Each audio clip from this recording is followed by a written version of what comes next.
Hello, welcome to Indie Artist Music Hustle with Blind Intelligence. I'm your host, Miss Ronnie, where I always seek to give you exquisite cranial repertoire. This week, I may be a little bit late on this subject, but I try to, I guess, kind of like think about what people say when they're in the heat of the moment. So I was, of course, scrolling through YouTube because I like to see what's going on in the YouTube streets. And I saw a replay of a live of um, a rapper's daughter uh, basically taking up for her mom. So everybody probably know about the situation with the that lady thing with Bambi and Emani and all of that. And so one of the things that caught my attention, and sometimes I don't get a chance to be all out on everything, but one of the things that caught my attention was when she said, "You don't love me. You made a diss track about my daddy." And I was like, a diss track? Well, what did I miss? So I went and looked for it. And some people labeled it as a diss track. And, some people said that they didn't feel like it was a diss track. I would say that I don't feel like it was a diss track, that it was more of, how sometimes when you go to therapy or you're trying to release emotions, they would tell you to write it down or write a letter or write in a journal and come back and look at it later. I think that the actual song was just laying out how she felt about the situation. And one of the things that I always say to everybody is that you have to honor a person's feelings, whether you agree with them or not, you have to honor it. So I was reading some of the comments, and there was kind of like some mixed reviews. If you actually go to the uh, YouTube page, to the YouTube channel where it's actually posted, it was a lot of positive encouragement to her. But if you go to some of the reviews of some of the YouTubers, then it was some kind of negative comments. But I think that the actual person who is giving the commentary kind of shapes the opinion of who or what kind of audience you're going to draw in, and if they're going to agree with you, because most of the time it's like either they agree with you, or if they don't, they're going to call you out and tell you that they don't agree.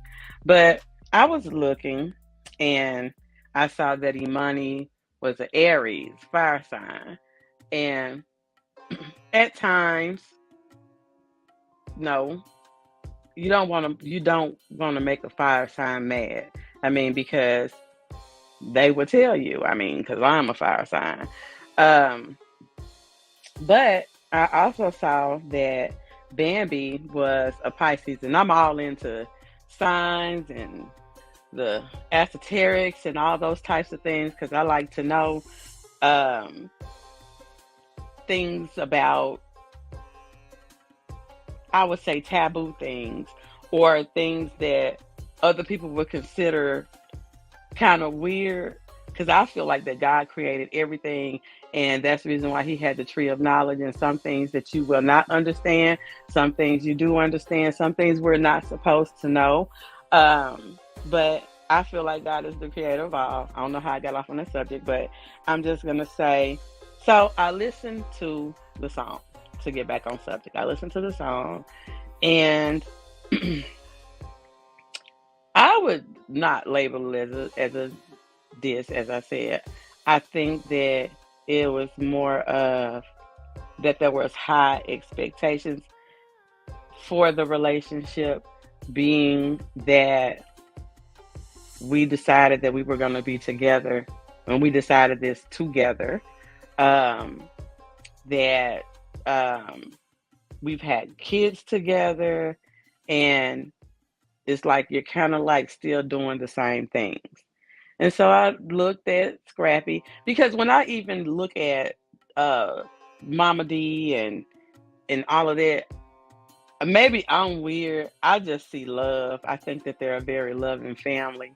And a lot of times the reason why Scrappy don't get mad at Mama D is because he actually know that she loves him. And no matter what type of background or things that you've seen growing up, it could be even from me working in social work before, um, it could be what we do is look for the positive. So if there's love and was taken care of, and yeah, of course we're gonna do some things as parents or whatever, but I do think that there's love there. And I read a lot of the comments about um, they think that Mama D might be part of the problem and that um, she needs to talk to Scrappy and all of that. That's neither here nor there because that is not.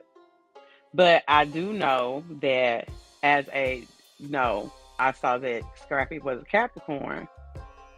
Capricorns are very stubborn. That's why they're called the goat, and very set in their ways. And sometimes could know the right thing or know that they're hurting somebody. And that's just not saying that they don't have good attributes, but sometimes know that they're hurting somebody.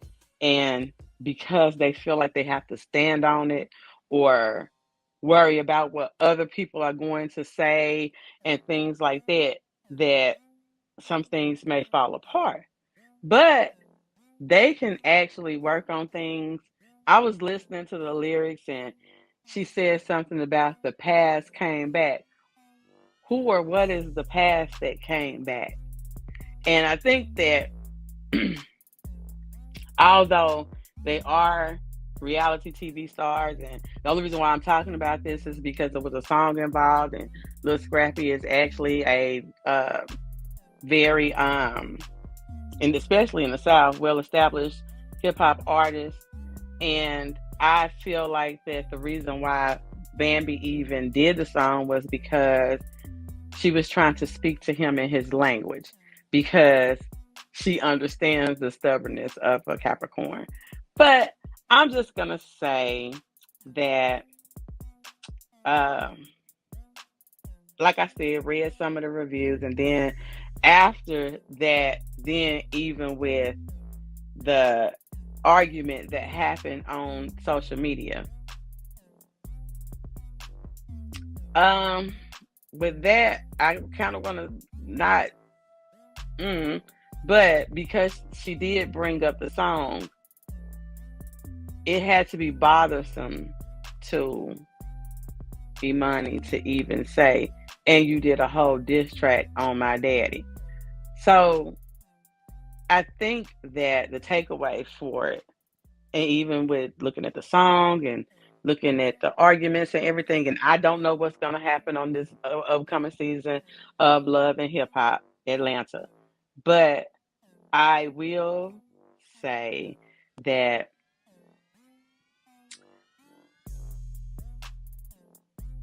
it probably could be worked out, but it would definitely have to be some open communication. Um, and just think about because somebody says something in the heat of the moment, they feel a way about it. And sometimes you might have to let go of your feelings to understand why this person feel like this or why after that did the thing about